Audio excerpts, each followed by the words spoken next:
How to order a replacement Tangerine card.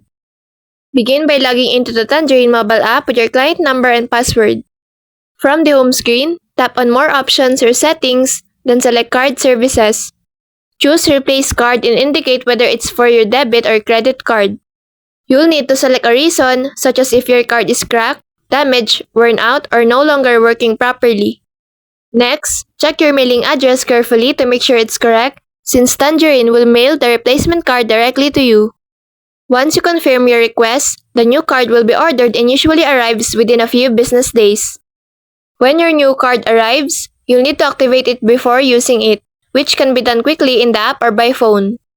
After activation, your old card will no longer work and you can start using the new one right away. This simple process makes sure you always have a working card on hand to manage your money without any interruptions. So that's all for this video. I hope this helps. Thank you.